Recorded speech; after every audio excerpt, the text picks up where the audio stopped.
Capítulo 13. Vibración y respiración rítmica yogi. Todo está en vibración. Desde el átomo más pequeño hasta el mayor de los soles, todo vibra.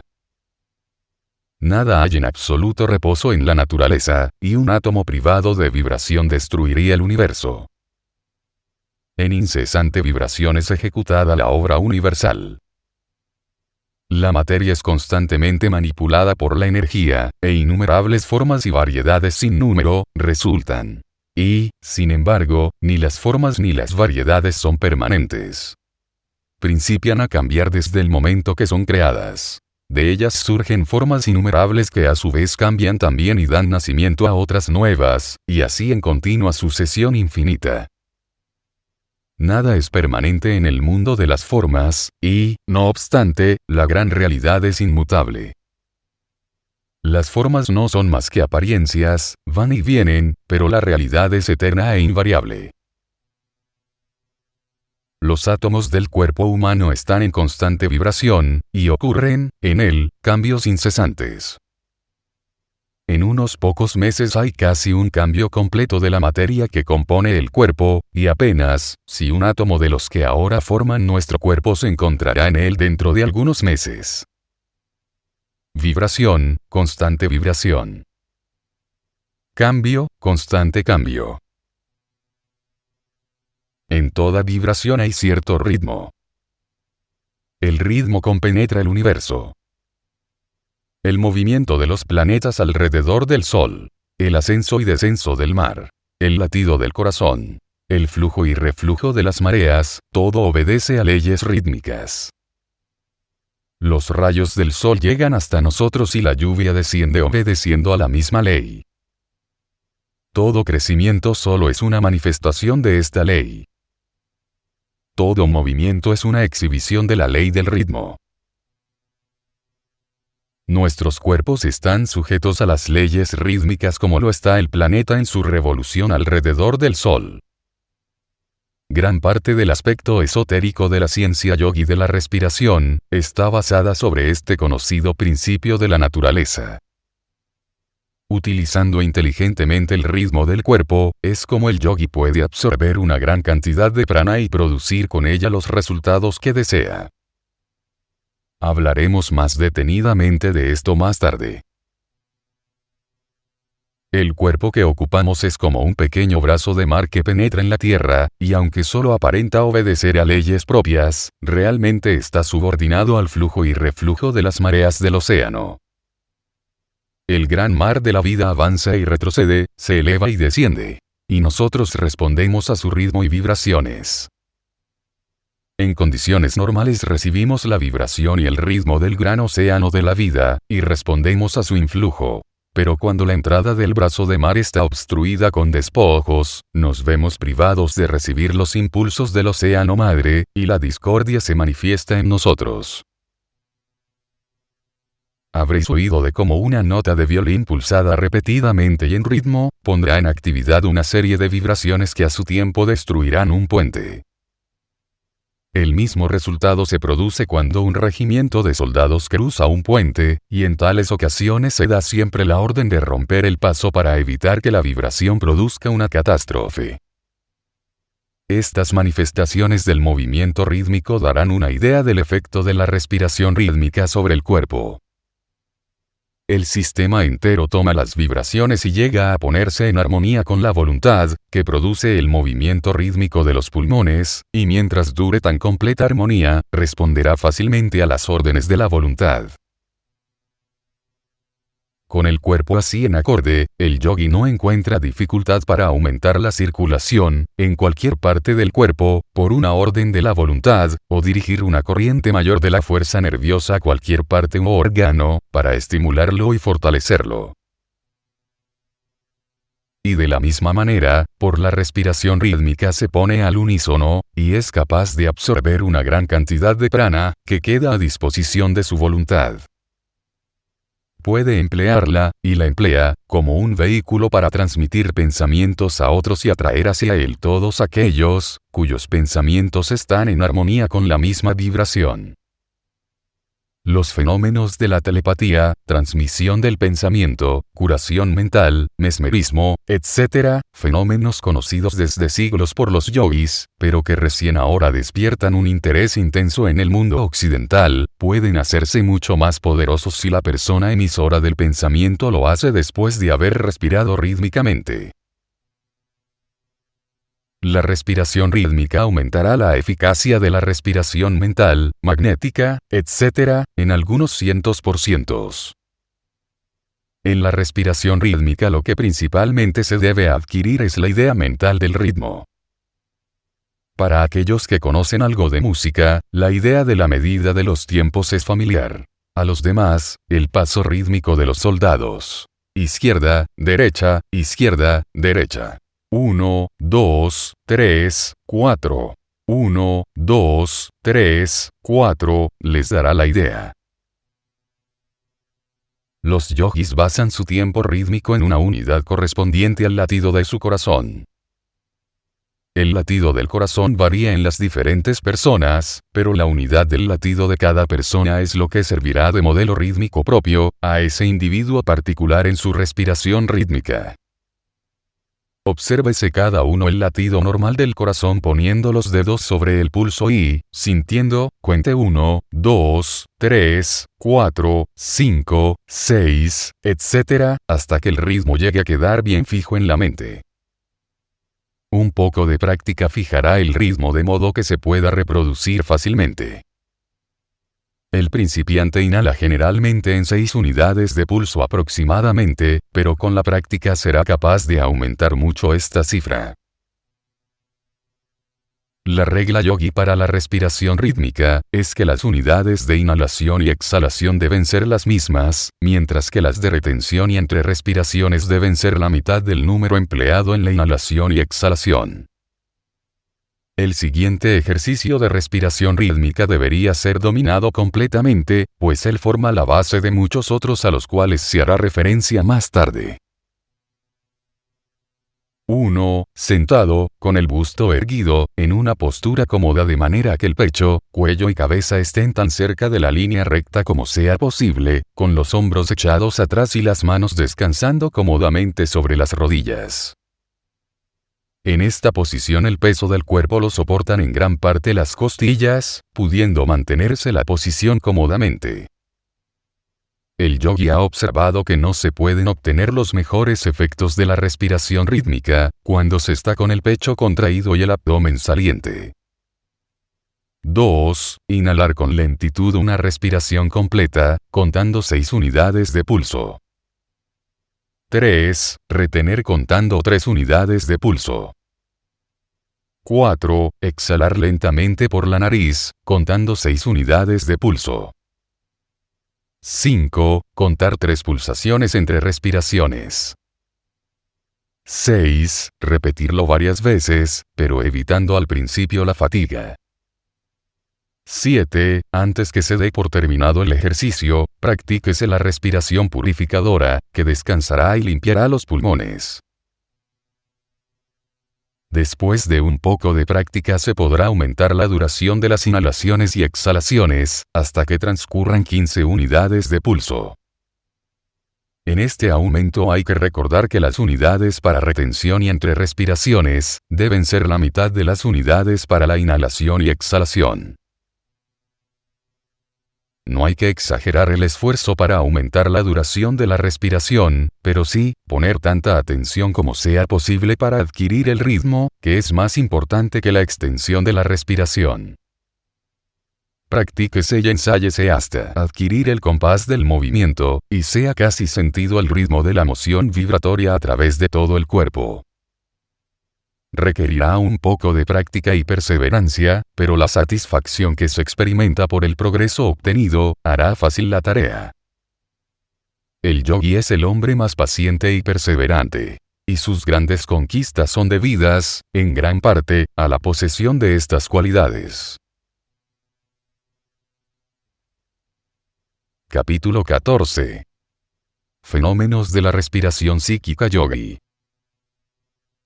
con excepción de las instrucciones sobre la respiración rítmica yogi, la mayoría de los ejercicios dados hasta aquí en este libro se relacionan al esfuerzo en el plano físico, el cual, además de su gran importancia propia, es también considerado por los yogis, muy apto para dar una base substancial, para esfuerzos sobre el plano psíquico y espiritual.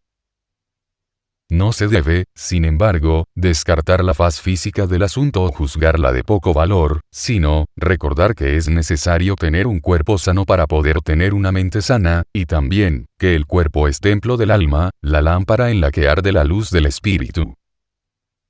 Todo es bueno en su lugar y todas las cosas tienen su lugar.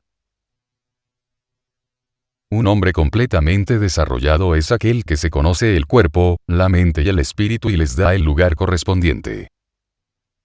Descuidar alguno de ellos es un error que debe rectificarse tarde o temprano, una deuda que debe pagarse con creces e intereses. Trataremos ahora el aspecto psíquico de la ciencia yogi de la respiración, en forma de una serie de ejercicios, cada uno de los cuales irá acompañado de una explicación. Notaréis que cada ejercicio de respiración rítmica está acompañado de la recomendación de llevar el pensamiento hacia ciertos resultados deseados. Esta actitud mental abre a la voluntad un camino libre de obstáculos sobre el cual ejerce su fuerza. No podemos en esta obra profundizar el asunto del poder de la voluntad, y además debemos presumir que el lector tiene algún conocimiento del asunto. Si así no fuera, encontrará que la práctica de los ejercicios mismos dará un conocimiento mucho más claro que cualquier suma de enseñanzas teóricas, pues como dice el antiguo proverbio hindú, el que prueba un grano de semilla de mostaza, conoce mejor su sabor que aquel que ve un elefante cargado de ella.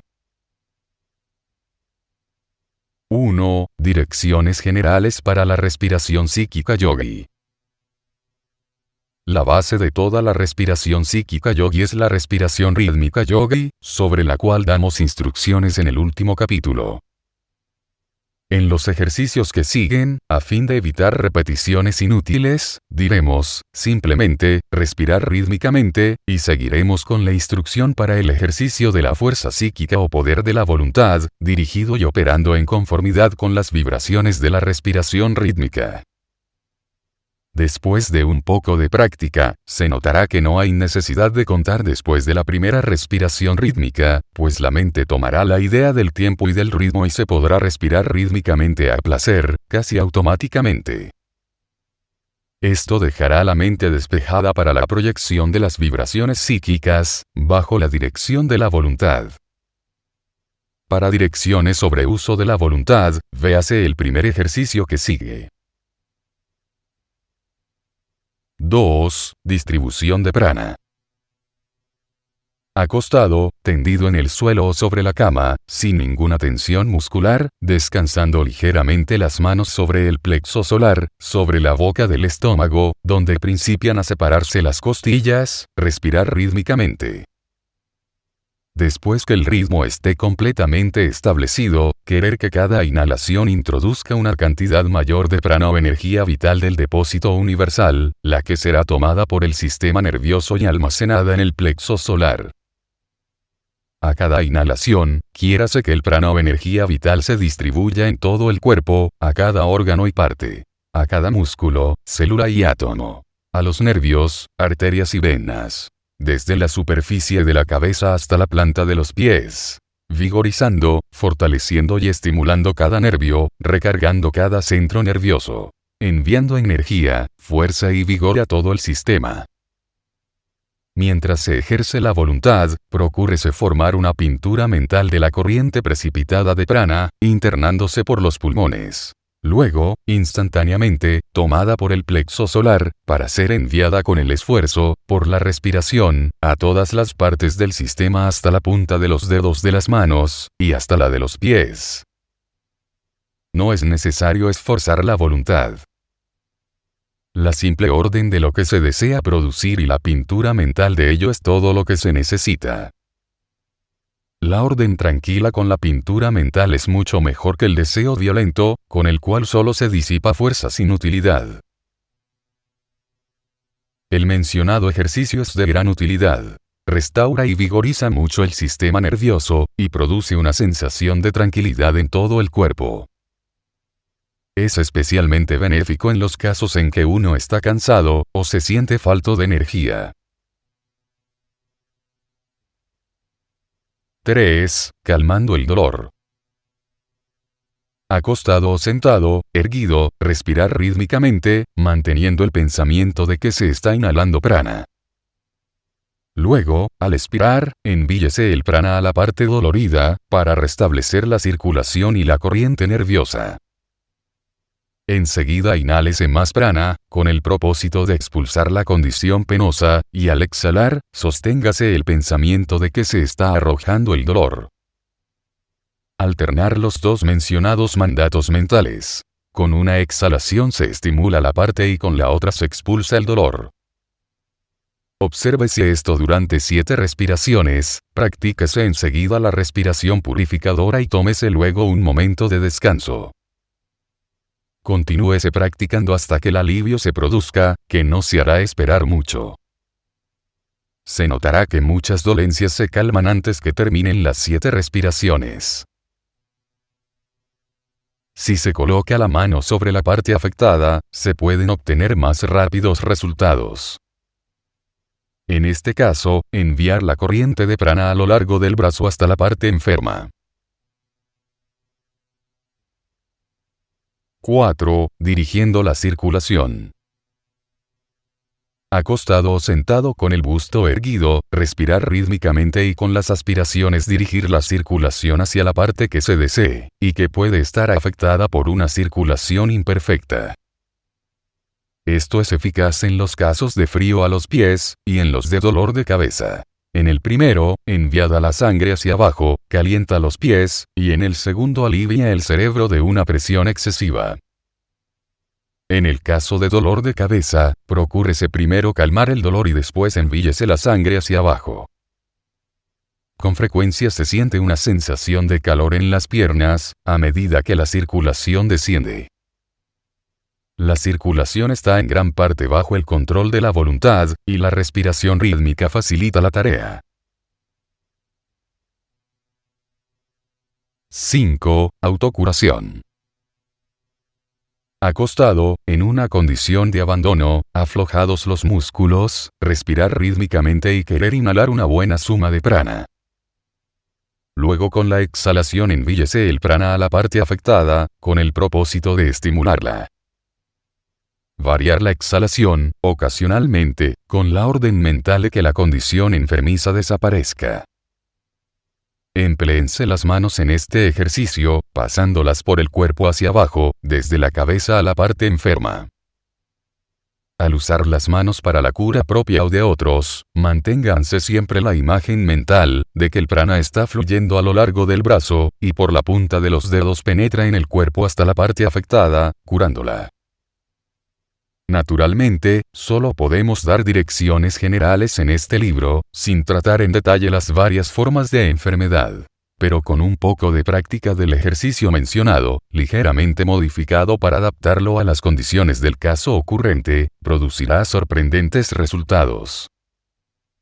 Algunos yogis siguen el método de colocar ambas manos sobre la parte afectada y entonces respiran rítmicamente, manteniendo la imagen mental de que realmente están bombeando prana en el órgano y parte enferma, estimulándola y desalojando las condiciones enfermizas, lo mismo que si se bombeara en un balde de agua sucia con el propósito de arrojar esta fuera, y llenar aquel, de agua fresca.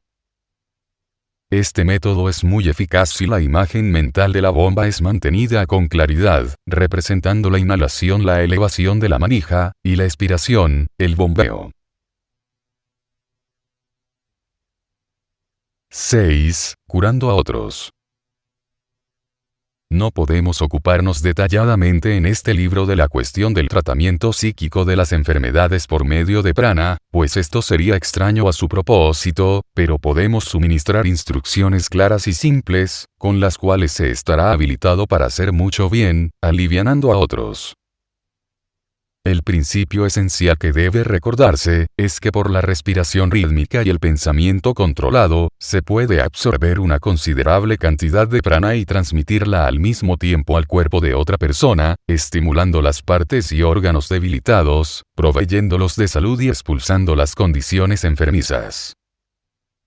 Se debe aprender primero la condición deseada, de manera que se sienta el influjo de prana, la fuerza corriendo a lo largo de los brazos y por las puntas de los dedos hasta el cuerpo del paciente.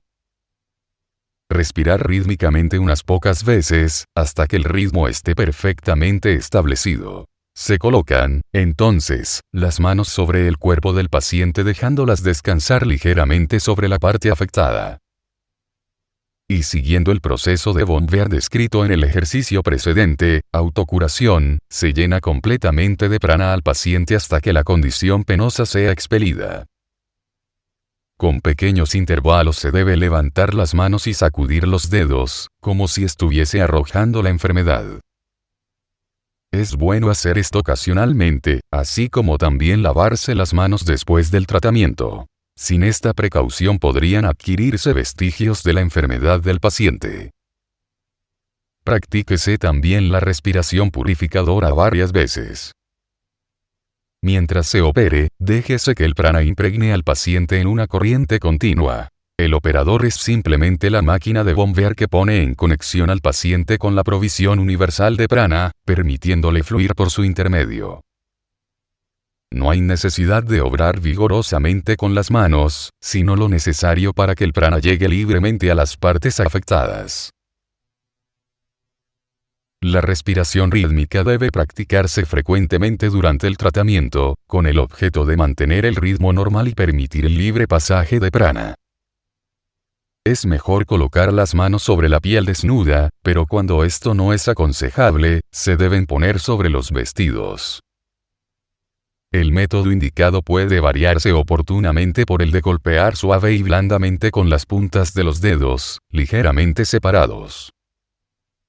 Esto es muy calmante para el paciente. En casos crónicos se encontrará mucha utilidad en dar las órdenes mentales por medio de palabras, tales como salid, salid, o sé fuerte, según los casos, pues las palabras ayudarán a ejercer la voluntad más eficaz y directamente. Varíense estas instrucciones según convenga a las necesidades de cada caso, haciendo intervenir el juicio y facultad inventiva del operador. Damos los principios generales y estos pueden ser aplicados en cientos de modos diferentes. Si las anteriores instrucciones, aunque aparentemente simples, son cuidadosamente estudiadas y aplicadas, harán capaz de realizar, a quien las practique, todo lo que los magnetizadores de mayor fama pueden hacer, aunque sus sistemas sean más o menos embarazosos y complicados. Usan ignorantemente el prana y le llaman magnetismo.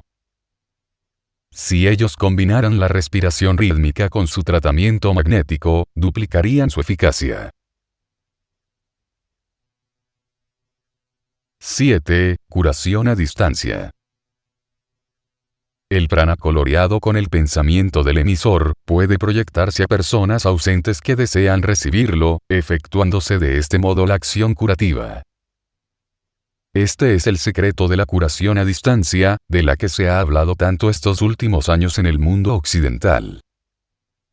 El pensamiento del magnetizador, emite y colorea el prana destinado a ser reenviado, y este cruza el espacio como el rayo y se aloja en el organismo psíquico del paciente. Es invisible y como las ondas de Marconi, pasa a través de los obstáculos que se interponen, y busca la persona que está en armonía para recibirlo.